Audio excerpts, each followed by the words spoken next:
দেখুন, একটা জিনিস আমরা অনেক সময় শুনে থাকি, সেটা হচ্ছে যে অমুকের কিছু হয় নাই, মানে আচ্ছা অমুকের তো 40 বছর ধরে সিগারেট খেয়েছে, তার ক্যান্সার হয় নাই, অমুকে 60 বছর ধরে শুধু চিনি খাইছে, তার ডায়াবেটিস হয় নাই। আর আরেকটা জিনিস আমার কাছে খুবই মজা লাগে, লোকজন যখন বলে যে আচ্ছা কালকে যদি মরে যায় তাহলে তো হেলথ নিয়ে এত কনসিয়াস হয়ে লাভ কি, তার চেয়ে একটু চিনি মিষ্টি একটু খাই, কালকে যদি মরে যায় আর আজকে যদি না খায় তাহলে এই জীবনটা নিয়ে লাভ কি। শুনতে একটা সলিড লজিক মনে হলো। আজকের এই ভিডিওতে বলবো যে এই ধরনের ধারণা যারা পোষণ করেন তারা তাদের জীবনের জন্য কত বড় একটা বিপদ ডেকে নিয়ে আসছেন। চলুন দেখা যাক। তো যেটা বলছিলাম যে এই আর্গুমেন্টটা যে কালকে যদি মারা যায় তাহলে আজকে হেলথ নিয়ে কনসার্ন হয়ে লাভ কি, এই আর্গুমেন্টটা আসলে একটা ফলস ডাইকোটমি তৈরি করে। এটা অ্যাজিউম করে যে আপনার জাস্ট দুইটা অপশন রয়েছে, আইদার আজ মারা যাওয়া অথবা কাল মারা যাওয়া। কিন্তু রিয়ালিটি হলো যে ভাস্ট মেজরিটি অফ আস আমরা আগামী 20, 30 এবং 40 বছর বাঁচবো। দেখুন, মৃত্যু তো যে কোনো সময় আসতে পারে, এটা তো আমাদের হাতে নেই, আমাদের সৃষ্টিকর্তার হাতে রয়েছে। কিন্তু প্রবাবিলিটি, সায়েন্টিফিক প্রবাবিলিটি বলছে অন্য কথা। আপনার আসলে কালকেই মারা যাওয়ার সম্ভাবনা কম, বেঁচে থাকার সম্ভাবনাটা অনেক বেশি। জিনিসটা অনেকটা এরকম যে আপনি যদি মনে করেন যে আচ্ছা আপনি যদি কালকে মারা যান তাহলে রিটায়ারমেন্টের জন্য পয়সা বাঁচিয়ে লাভ কি। বাঁচিয়ে লাভ এই কারণে যে যদি আপনি মারা যান তাহলে তো ভালো কথা, আপনার রিটায়ারমেন্টের কোনো পয়সা পড়তে লাগবে না। কিন্তু যদি আপনি মারা না যান এবং রিটায়ারমেন্টের জন্য আপনি প্রিপারেশন না নেন তাহলে কি হবে? You will have a miserable life. আর এই একইভাবে হেলথ সম্বন্ধে আমাদের সচেতন হওয়াটা এটাও জরুরি। এবং সেই ক্ষেত্রে দুটো টার্ম আমি এখানে বলবো, যেটা ওয়েস্টে, আমেরিকাতে, কানাডা, অস্ট্রেলিয়াতে, উন্নত দেশে অনেক বেশি এটা নিয়ে কথা বলা হচ্ছে, যেটা হয়তো আমাদের দেশে, বাংলাদেশে বা আমাদের উপমহাদেশে একদমই বলা হচ্ছে না। সেটা হচ্ছে মর্টালিটি ভার্সেস মরবিডিটি। তো সহজ ভাষায় বললে মর্টালিটি কি? মর্টালিটি মানে মারা যাওয়া, জাস্ট মারা যাওয়া, ঠিক আছে, কালকে মারা গেলাম, ইটস মর্টালিটি। কিন্তু হেলথ সায়েন্সের কাছে ইকুয়ালি আরও একটা ইম্পর্টেন্ট টার্ম হচ্ছে মরবিডিটি। মরবিডিটি মানে হচ্ছে অসুস্থ হয়ে বেঁচে থাকা। আরেকবার চিন্তা করুন, মরবিডিটি মানে অসুস্থ হয়ে বেঁচে থাকা। মর্টালিটি হলে তো ডান, আমি তো মরে গেলাম, তাই মরবিডিটি হলো যে এমন একটা সিচুয়েশন যেখানে আপনি 40 বছর পর্যন্ত বাঁচলেন, কিন্তু আপনি 40 বছর থেকে যদি 70 বছর পর্যন্ত বেঁচে থাকেন, ধুকে ধুকে যদি মরতে থাকেন, সেটাকে বলা হয় মরবিডিটি। এবং বেশিরভাগ ক্ষেত্রে আমরা দেখি অনেক ব্যক্তিরা রয়েছে যারা আর্লি এজে নিজেদের শরীরের যত্ন নেন না, তাদের diabetes, arthritis, heart failure, depression, muscle mass কমে যাওয়া এবং হাঁটাহাঁটি করা, কোনো কিছু করার জন্য তাদের যে ক্ষমতা সেটা একদমই চলে যায়। আমরা হয়তো মনে করি যে বয়সের কারণে এটা হয়েছে, বাট বয়সের চেয়ে আমাদের হেলথটাকে ইগনোর করার কারণে এটা বেশি হয়ে থাকে। তো এখন কথা হচ্ছে যে আপনি কি দীর্ঘায়ু হতে চান, নাকি দীর্ঘায়ু হতে চান সেই সাথে সাথে আপনার স্বাস্থ্যকে ভালো রাখতে চান? 2018 সালে হার্ভার্ডে একটা স্টাডিতে দেখা গিয়েছে যে যারা হেলদি লাইফস্টাইল মানেননি, তাদের লাইফ এক্সপেক্টেন্সি 7 থেকে 14 বছর পর্যন্ত কমে গেছে। যারা মাত্র 5টা হ্যাবিট পালন করেছেন, যারা স্মোক করেন নাই, রেগুলার এক্সারসাইজ করেছেন, ব্যালেন্স ডায়েট করেছেন, অ্যালকোহল নেন নাই এবং হেলদি ওয়েট মেনটেন করেছেন, তাদের বয়স 7 থেকে 14 বছর পর্যন্ত এক্সপ্যান্ড করেছে। আর সবচেয়ে ইম্পর্টেন্টগুলো, এই 7 থেকে 14 বছর যে সময়গুলো ছিল তারা ছিলেন ডিজিজ ফ্রি। আর ইউকের বায়োব্যাংক ডেটাও একই কথা বলছে, শুধু ডায়েট শিফটের কারণে 40 বছর বয়সী পুরুষের লাইফ স্প্যান প্রায় 9 বছর আর মহিলাদের লাইফ স্প্যান 8.6 বছর বেড়ে যায়।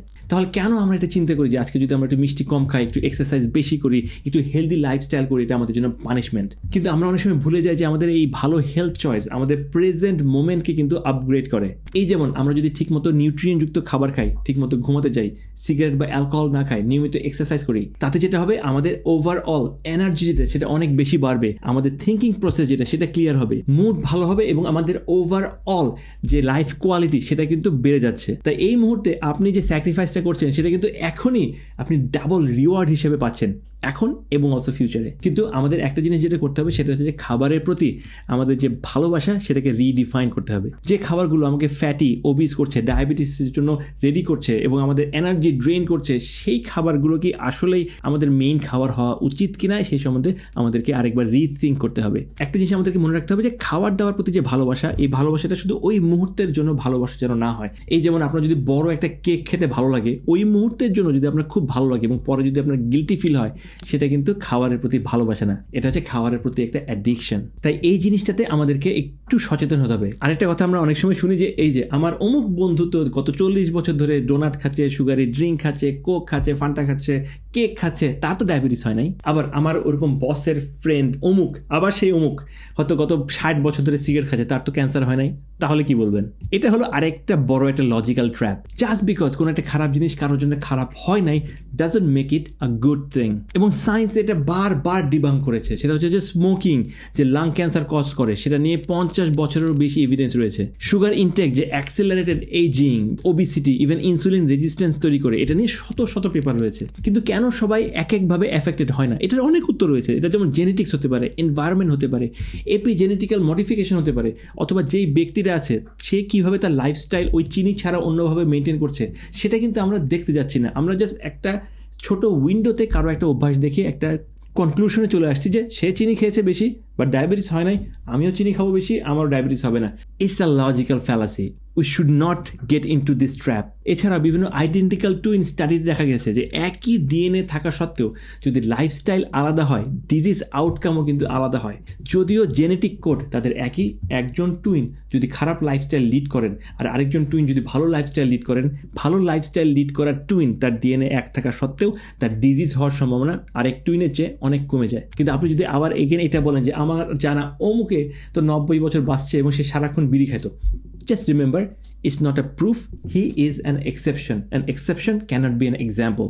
আপনি যদি একটা খারাপ অভ্যাস মেনে চলেন, সেক্ষেত্রে আপনার ডিজিজ হওয়ার সম্ভাবনা অনেক বেড়ে যায়। হয়তো আজকে হবে না, কালকে হবে, হয়তো বা ডিলে হবে, বাট সায়েন্স বলছে যেটা খারাপ সেটা খারাপ, যেটা ভালো সেটা ডেফিনেটলি ভালো। কিন্তু এখন কথা হচ্ছে যে তাহলে যদি তাই হয়, তাহলে কি আমরা সকল চিনি জাতীয় খাবার, কেক, সুগার সব কিছু বাদ দিয়ে দেবো কিনা?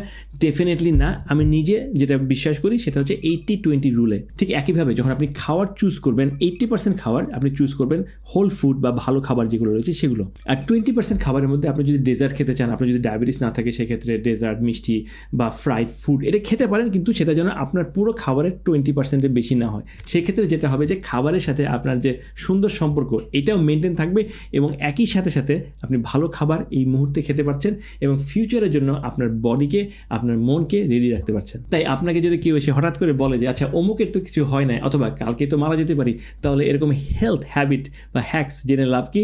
আজকের ভিডিওটা তাদের জন্য। ধন্যবাদ আপনাকে এতক্ষণ পর্যন্ত থাকার জন্য। এরকম হেলথ রিলেটেড সায়েন্স হ্যাক যদি জানতে চান, চোখ রাখুন আমার এই চ্যানেলে। ধন্যবাদ।